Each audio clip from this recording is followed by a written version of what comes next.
Le Premier ministre britannique Keir Starmer s'engage à reconnaître un État palestinien en mois de septembre, si Israël ne prend pas des mesures pour remédier à la crise humanitaire à Gaza. Le sort de 10 millions de dollars de contraceptifs financés par les États-Unis reste en suspens en Belgique. Au Portugal, près de 3500 pompiers combattent des feux de forêt dans le nord et le centre du pays. Les autorités redoutent une aggravation des incendies dans les prochains jours.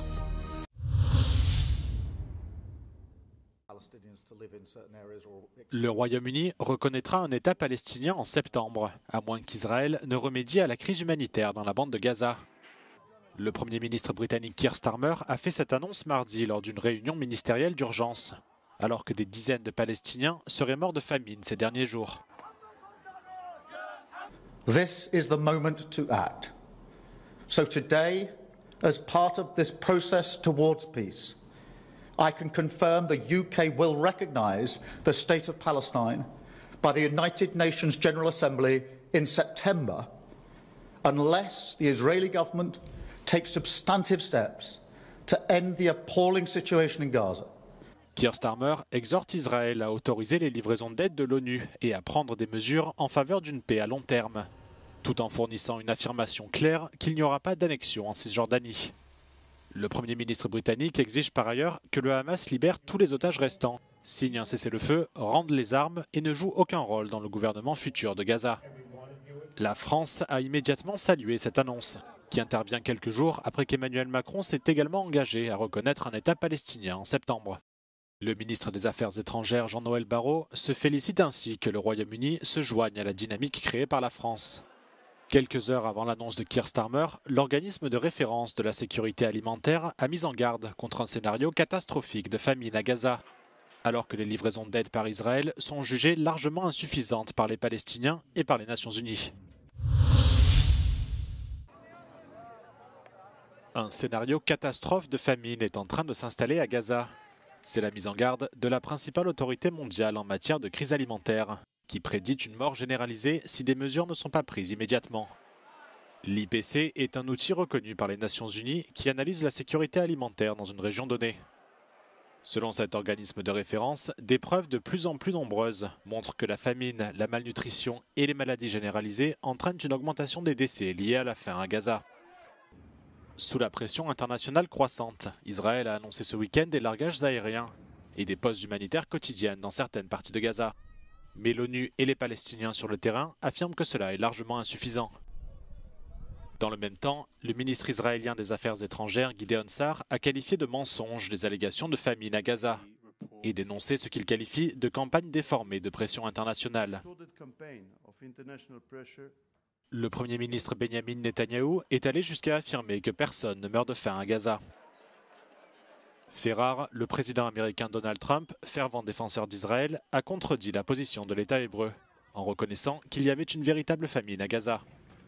Par ailleurs, deux groupes israéliens de défense des droits de l'homme ont été les premiers à accuser le gouvernement de Benjamin Netanyahou de commettre un génocide à l'encontre des Palestiniens de Gaza.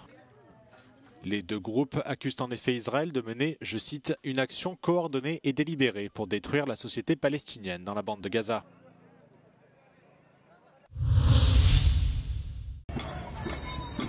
Des dizaines de manifestants rassemblés ce mardi au port d'Agios Nikolaos en Crète pour accueillir un navire de croisière transportant des centaines de touristes israéliens. Drapeaux palestiniens déployés, slogans hostiles à la conduite de la guerre menée par Israël à Gaza, touristes israéliens hués et quelques jets de bouteilles sur leur bus, escortés par la police. Quelques heures plus tôt, le passage du même navire de croisière à Rhodes a été accompagné de heurts entre manifestants et forces de l'ordre qui ont arrêté 15 personnes. Des poursuites ont été lancées contre 8 d'entre elles. Selon la chaîne publique grecque ERT News, les passagers israéliens du navire ont pu débarquer sans entrave alors qu'un important dispositif de sécurité avait été déployé par les forces de l'ordre. La semaine dernière, le paquebot Crown Iris n'avait pas pu accoster sur l'île de Syros dans les Cyclades en raison de protestations.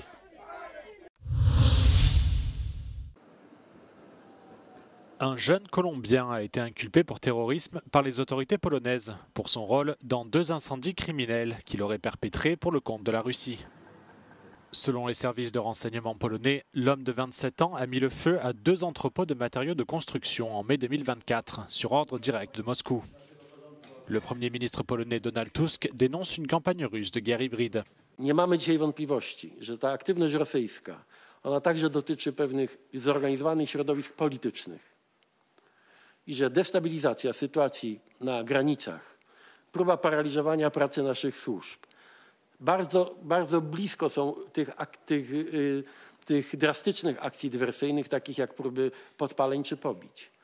Les autorités polonaises affirment que Moscou recrute des Sud-Américains systématiquement et à grande échelle via la messagerie Telegram, les payant pour commettre des crimes dans l'UE.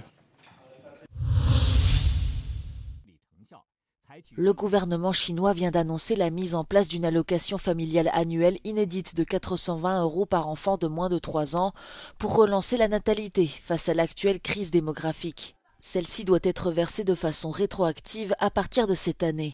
Selon Pékin, cette aide contribuera à alléger la pression liée aux frais de garde d'enfants et à améliorer la qualité de vie des familles, mais aussi à prévenir une nouvelle baisse du taux de fécondité. Le pays a enregistré seulement 9,54 millions de naissances l'an dernier, moitié moins qu'en 2016. La population chinoise a diminué de 1,39 million en 2024 pour la 3e année consécutive, et ce malgré la fin de la politique de l'enfant unique en 2015.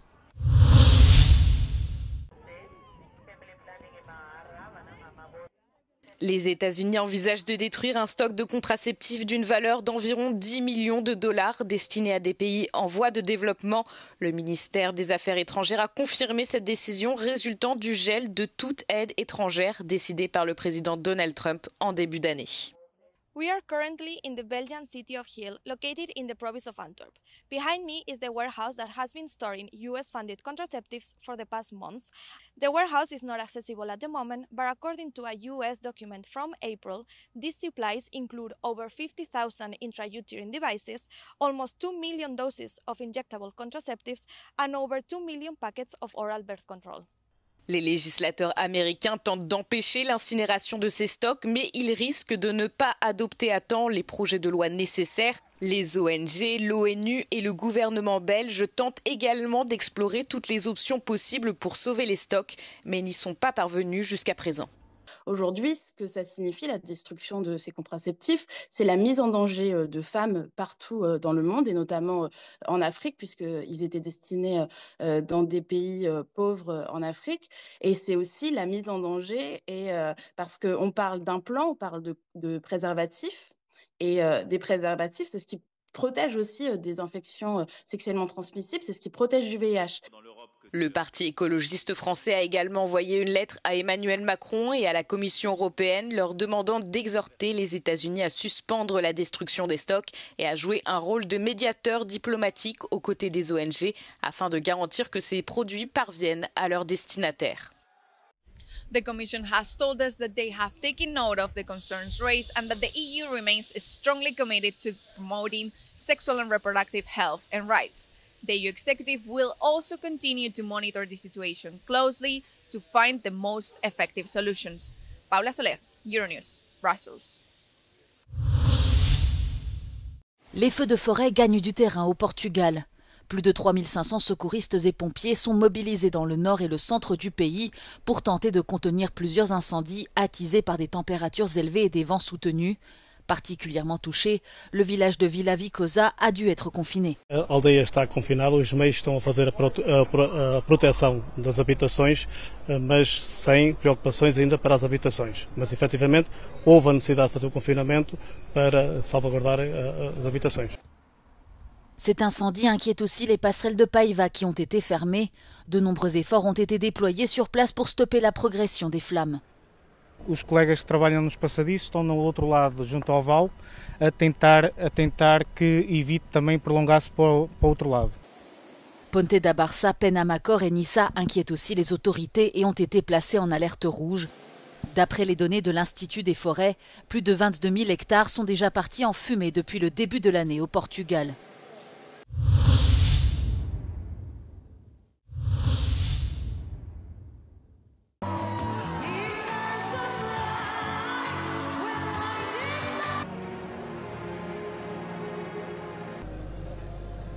On Tuesday evening here in St. Peter's Square, Archbishop Fisichella led the inauguration mass for the Jubilee of Youth. He welcomed the hundreds of thousands of young pilgrims who flocked to the capital on the occasion. Some of them arrived here from conflict zones and thanked them for making the effort. This is the largest event of the Vatican's ongoing Jubilee year. For the first time in its history, the Catholic Church has celebrated a two-day event entirely dedicated to digital missionaries and Catholic influencers as a way to show how much the digital environment has become a true mission field. As the Vatican's Secretary of State, Parolin, put it, quote, "The digital world needs hope." And addressing digital missionaries at the end of the Mass celebrated by Cardinal Tagle on Tuesday, Pope Leo urged them to mend nets of relationship, of love. And in a world torn by conflicts, the Pope highlighted the importance of spreading a message of peace. The Jubilee of Youth includes a series of meetings, events, activities culminating on Sunday when Pope Leo will lead a Mass in Tor Vergata on the outskirts of Rome. Giorgia Orlandi for Euronews in the Vatican.